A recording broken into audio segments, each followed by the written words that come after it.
Rogal Dorn, one of the 20 Primarchs created by the Emperor, was discovered on the icy, unforgiving world of Inuit.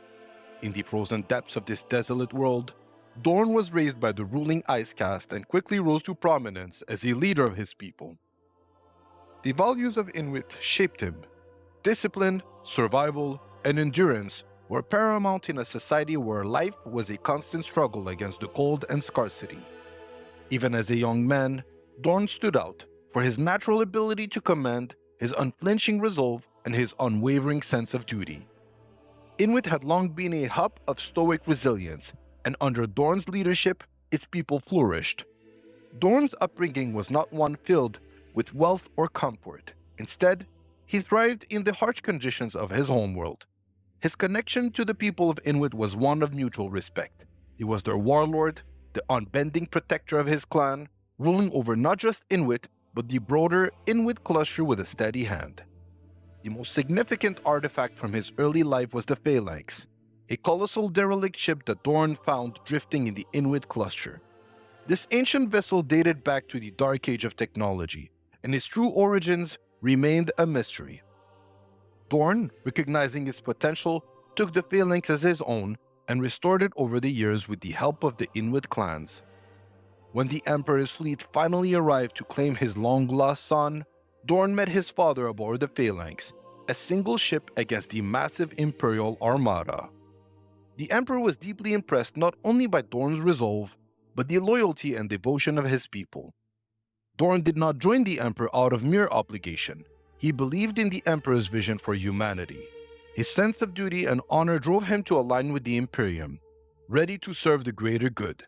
This moment marked the beginning of Dorn's journey as one of the Emperor's most steadfast and loyal sons.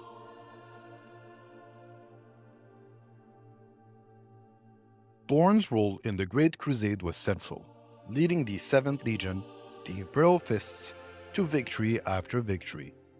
Known for their expertise in siege warfare and fortifications, the Imperial Fists became synonymous with endurance, strength, and unshakable resolve. Dorn's strategies were meticulous, favoring precise assaults and an unwavering defense. His legion was responsible for bringing countless worlds into compliance, but it was his mastery in constructing impenetrable fortresses that truly set him apart from his brothers. Under his leadership, the Imperial Fists constructed some of the most impregnable bastions across the stars. The cities they built were not just military fortifications, but symbols of imperial power, towering over the broken remnants of humanity's enemies. Dorn's methods of compliance were brutal, but effective, and his reputation as an unstoppable general spread throughout the galaxy.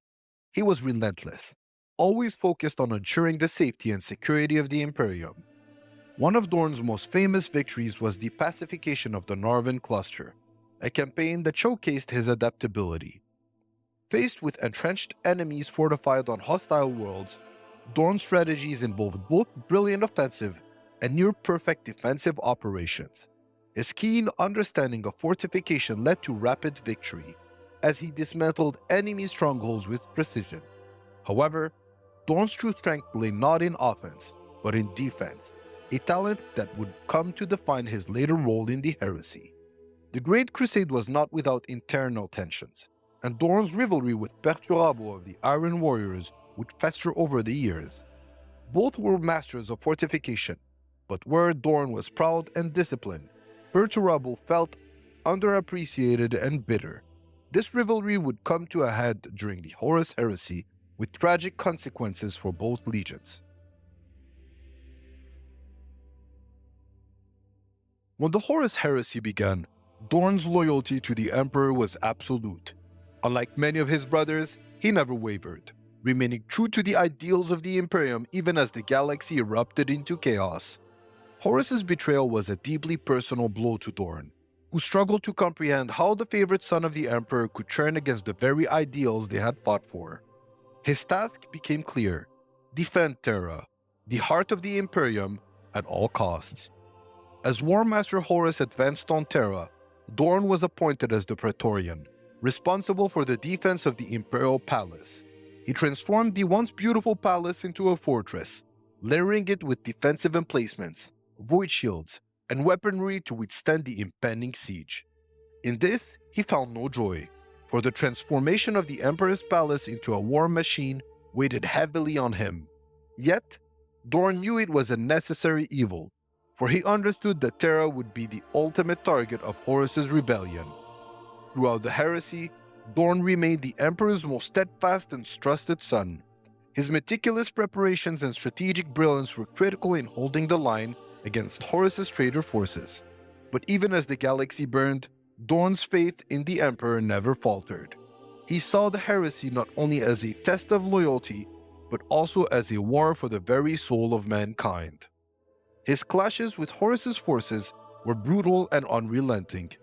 Dorn led his forces with calculated precision, determined to hold back the tide of treachery. His strength and resilience during this time are the reason why he is remembered as one of the most unwavering defenders of the Imperium.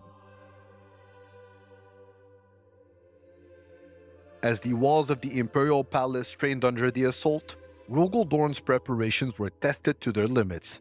Yet, the fate of Terra was not to be decided on its soil, but aboard the vengeful spirit, Horus's battle barge. When Horus lowered his shields, offering a direct challenge, the Emperor saw no other option but to confront his fallen son. Along with a select group of warriors, including Dorn, Sanguinius, and other loyalists, the Emperor teleported aboard the enemy flagship. However, the warp's twisted nature scattered them throughout the ship, separating Dorn from his father. While Dorn fought his way through traitor forces and the nightmarish corruption of the vengeful spirit, he knew that the true battle will take place at its heart, between the Emperor and Horus. Dorn's determination to reach the bridge was driven by both duty and a desperate desire to protect his father. But by the time he arrived, the battle was already over. The Emperor had struck down Horus, obliterating his once beloved son to save humanity, but the cost had been unimaginable. The Emperor lay mortally wounded, his divine power diminished, and the great vision for mankind shattered in that final tragic confrontation. Dorn, finding the Emperor broken, was filled with a profound grief.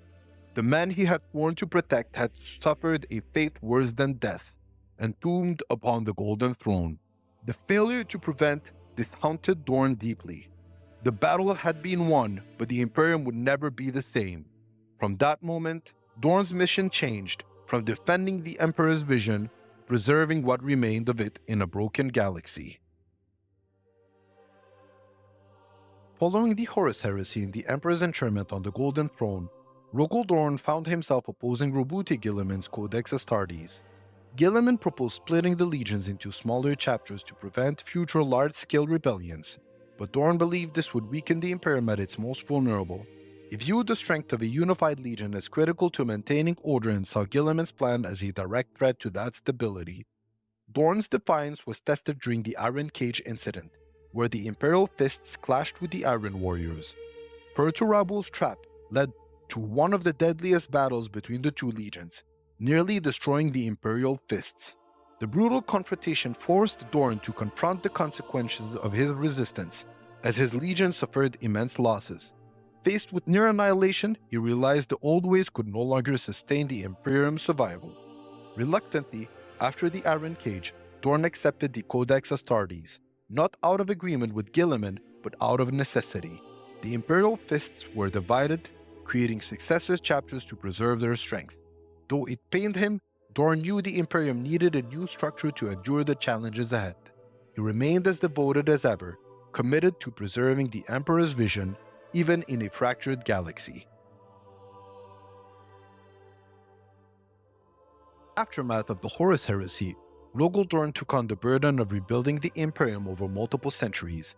In the 31st millennium, during the First Black Crusade, while leading a bold attack against Abaddon's Chaos Fleet, Dorn and his warriors boarded the Sword of Sacrilege and made their final stand.